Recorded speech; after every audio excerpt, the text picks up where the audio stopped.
नमस्कार भक्तांनो, आज आपण ऐकणार आहोत श्री भैरवनाथांच्या कालाष्टमी व्रताची पवित्र कथा।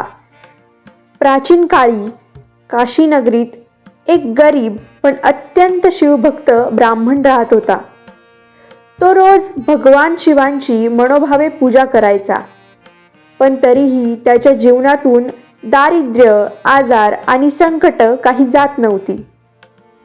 हळूहळू त्याच्या आयुष्यात भीती, शत्रुत्रास आणि निराशा वाढू लागली। एके दिवशी अत्यंत दुःखी मनाने तो काशी विश्वनाथ मंदिरात गेला आणि अश्रूंनी भरलेल्या डोळ्यांनी भगवान शिवांची प्रार्थना केली। तेव्हा अचानक आकाशवाणी झाली, वत्सा, तू कालाष्टमीच्या दिवशी श्री भैरवनाथांचे व्रत कर, तुझे सर्व संकट नष्ट होतील। ब्राह्मणाने त्या दिवशी श्रद्धेने कालाष्टमी व्रत स्वीकारले। पहाटे स्नान करून त्याने श्री भैरवनाथांची पूजा केली।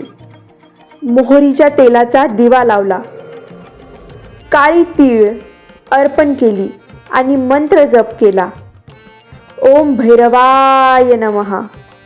दिवसभर उपवास पाळून संध्याकाळी भैरवनाथांना नैवेद्य दाखवला। त्या रात्री त्याला स्वप्नात स्वतः श्री भैरवनाथांचे दर्शन झाले। भैरवनाथ म्हणाले, तू श्रद्धेने व्रत केलेस, आता तुझ्या आयुष्यातून भीती, दारिद्र्य आणि शत्रू नष्ट होतील।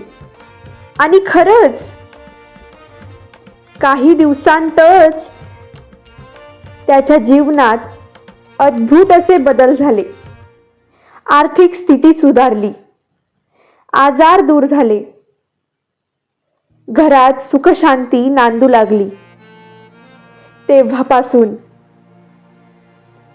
तो ब्राह्मण प्रत्येक महिन्याची कालाष्टमी निष्ठेने पाळू लागला। म्हणूनच भक्तांनो, ही कालाष्टमी खूपच प्रभावी आहे। तुमच्या घरात किंवा तुमच्या मनामध्ये काही समस्या असतील तर ह्या कालाष्टमीने त्या सुटू शकतात।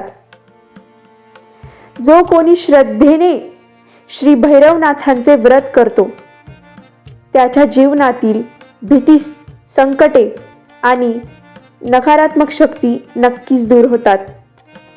श्री भैरवनाथांची कृपा आपल्यावर सर्वांवर राहो। ओम भैरवाय नमः, ओम भैरवाय नमः। प्रत्येक कालाष्टमीला तुम्ही ही कथा जरूर ऐका, नक्कीच याचे खूप फायदे होतील। कमेंट्स मध्ये लिहा श्री काल भैरवनाथाय नमः। असेच नवनवीन व्हिडिओ घेऊन आपण पुन्हा भेटतच राहू। कथा आवडल्यास शेअर करायला विसरू नका। धन्यवाद।